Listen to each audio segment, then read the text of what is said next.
Hey, what's going on, guys? This is Nasty, and today I want to go over Monk. So I see a lot of people in the Party Finder or the Duty Finder who don't understand the way that Monk works. So I want to try and go over some of the ins and outs of the class so that they can play to the best of their ability. While this video is going to be geared towards players who have reached the maximum level, it will still have relevant information to players who are leveling the job for the first time. So Monk is a high DPS melee that utilizes blunt damage and requires a large amount of repositioning over the course of the fight. The main GCDs or global cooldowns all have a base potency and a positional potency. Monk has three stances: Oppo Oppo, Raptor, and Quarrel. Certain weapon skills can only be executed in its designated stance, and executing these skills will switch you from one stance to the next. Alright, so let's start off by talking about the weapon skills, abilities, traits, and cross-class abilities that Monk have access to. First off is Bootshine. This has a base potency of 140 and will deal critical damage anytime you strike from the rear. Next up is True Strike, which has a base potency of 160 and will deal 180 potency when you strike from the rear. Snap Punch has a base potency of 150 and will deal an additional 20 potency for a total of 170 when you strike from the flank.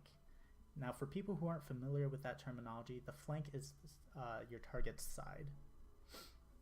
So the next GCD that we're going to go over is Twin Snakes. This delivers an attack with a potency of 110, but it's 130 when you strike from the flank. The additional thing that it does is it increases damage dealt by 10%. So this is going to be a really crucial buff for you to keep on yourself at all times. Alright, next up is Demolish. This delivers an attack with a potency of 50 or 70 when you strike from the rear, and it also grants a damage over time or dot of 50 potency that lasts for 18 seconds.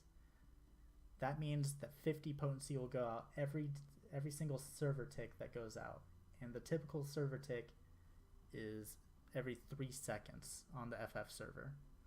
So that means that this skill can have a total potency of 420 if all the different server ticks line up perfectly. Alright, so the last GCD that we're going to go over is going to be Dragon Kick. And this delivers an attack with a potency of 120 base and then 140 when it's executed from the target's flank. And this will reduce the target's blunt resistance by 10%. So this is also something that's going to be super crucial for you to keep up at all times. Alright, so now that we've covered most of the global cooldown skills that we're going to be using, let's go over some of the abilities that Monk have that are going to really help you maximize your DPS output. First up is going to be Internal Release, which is going to increase your crit hit rate by 30%. So you want to use this early in your ability before all your burst to really make sure that everything that can crit does crit. Next up is Fist of Earth, which is going to reduce the damage taken by 10%. So anytime you're about to take a big hit in like a raid, or like a 24-man raid, or Omega, or Alexander, or anything like that, you just want to make sure that you're popping this ability, help out your healers, make sure that you're not dying from something stupid. Next up is going to be Fist of Wind. This is going to increase your movement speed, and it's also going to allow Riddle of Wind, which is going to help you increase the amount of Greased Lightning stacks that you have. Next is Mantra, which increases the HP recovery from healing magic by 20%. So this is going to make your healers love you. It's huge for progression. It's really great for big pulls in dungeons. And if you have an ability like Charybdis going out, which reduces everyone's HP to 1, it's a great time to use that to help your healers top you off and make sure that nobody dies from the following AoE ability. Steel Peak is going to be a 150 potency single target attack, 40-second cooldown. It's pretty useful. you want to use that on cooldown. Make sure that it's always down. Howling Fist is a 210 potency that deals a straight line before you, and it hits everything in front of you. It's a super good ability. Perfect Balance is going to allow you to use any weapon skill in any form as long as this is active. Its active is 10 seconds, and it got buffed during Stormblood so that it's only a 60-second cooldown. So you want to use this when you're trying to regain your GL3 stacks, or save it for when you're about to use your Tornado Kick nuke. Alright, next up is going to be Fist of Fire. This just got buffed. It's going to increase your damage dealt by 6%. This is a permanent buff as long as you have the stance active. As you can see up here, I'm in Fist of Wind, but if I switch to Fist of Fire, now I deal 6% more damage total. Alright, so next up is going to be Form Shift. So this is one of the more useful skills in the game, and it allows you to shift from one stance to the next without having to hit an enemy. So this is going to allow you to start off the fight by immediately using your Quirl stance, which is going to give you your first stack of meditation stacks. So there's 5 meditation stacks that you can get. You can charge them before the fight, you can charge them during a fight, or you can also gain them via one of your traits. But we'll get into that more later. Once you have a maximum of 5 meditation stacks, you get access to an ability called the Forbidden Chakra, which is a 250 potency nuke that will immediately deplete all your meditation stacks. Alright, next up is Elixir Field, which is a 220 potency attack that will hit everything in a small circle around you. Purification is also going to use your meditation stacks, but instead of dealing damage to the enemy, this is going to restore 300 of your TP. So if you die, or if you're using a skill speed build and you're just running out of TP, this is a super useful ability in those cases. Tornado Kick is your hardest hitting ability. It's 330 potency, but the drawback with this ability is that it reduces all of your Grease Lightning stacks down to 0. So anytime you use this, you're going to want to make sure that you have Perfect Balance available so that you can get those stacks back up and maintain that high DPS that you're supposed to have. Next up is Riddle of Earth. This is also a super useful ability. It'll change you from whatever stance you're in to Fist of Earth, and it'll also reset the counter on your Grease Lightning as soon as you take damage from an ability.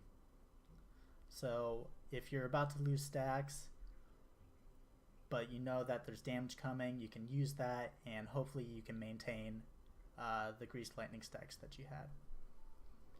Riddle of Fire. This is going to increase the damage dealt by 30%. And it'll also increase the weapon skill recast timer by 15%. So what that means is you're going to be attacking slower, but you're going to be hitting a lot harder. This will also allow you to do things like double weaving OGCDs in between each of your cooldowns. Brotherhood.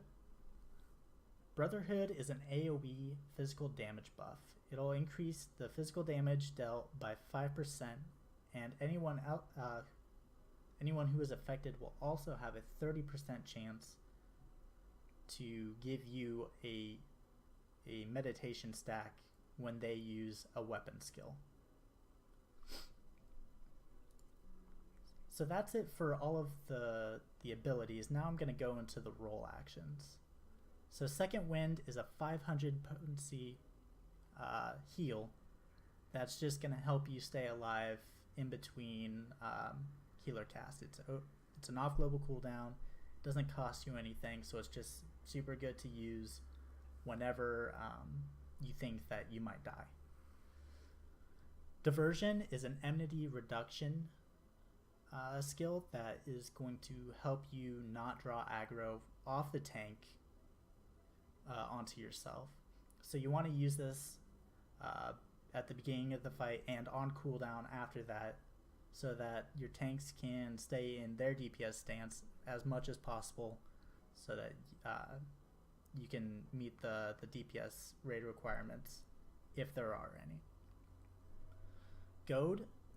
Unfortunately, you cannot use Goad on yourself, but it will refresh the TP of a single target member. So it'll gradually restore TP to that member that you use it on. It's very useful on players who have just died or who are just really TP hungry. True North. This is going to be your best friend as a monk. So it nullifies all action directional requirements. So monk has a directional requirement for every single global cooldown that it has. So if you use Dragon Kick, as long as you have True North open, you can use Dragon Kick from the rear and it'll still do the maximum amount of damage that skill can do. It will not penalize you in any way. So you want to save that for when a boss mechanic is coming up where you can't necessarily hit your positional. You use that and then you can maintain your DPS as much as possible. Arm's Length creates a barrier nullifying most knockback and draw-in effects. So this is really good in the raid environment because there's a lot of knockbacks, there's a lot of draw-ins. A lot of times it'll knock you off of the stage. But with this, you can stay on the boss, you can do whatever you want. You just pop that before and it'll nullify anything. Invigorate is a TP restore. It'll grant a large chunk of TP, 400 to be exact, that will just help you make sure that you aren't running out. You can keep on DPSing. Feint is going to lower the target's strength and dexterity by 10%.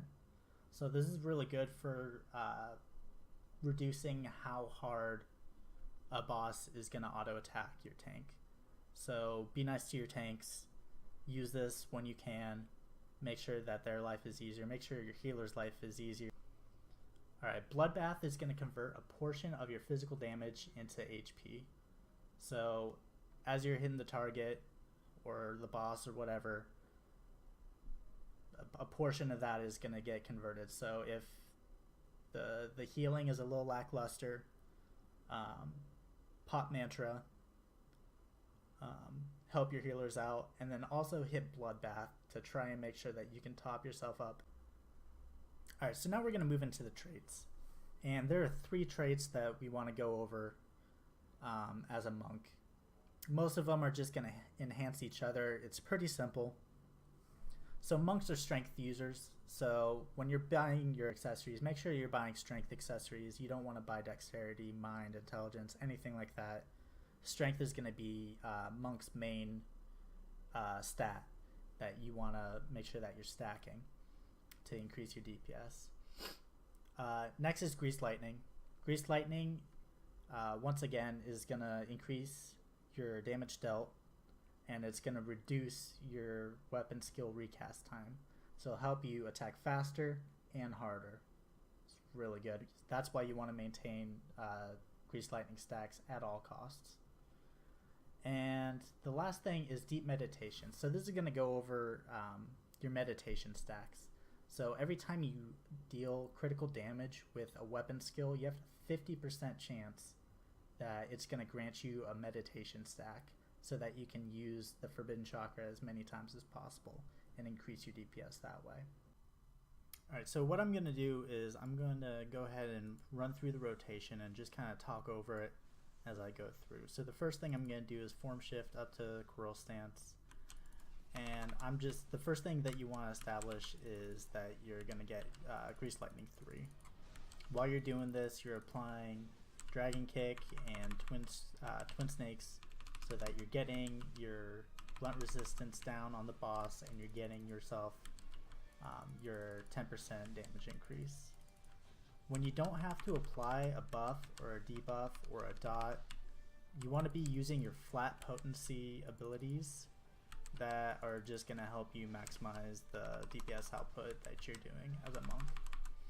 Now, as you can notice, I'm not using any of the off-global cooldowns to try and buff myself at this moment. I'm just trying to let you watch as I reposition myself around this dummy to make sure that I'm getting each of the potency gains from the positionals.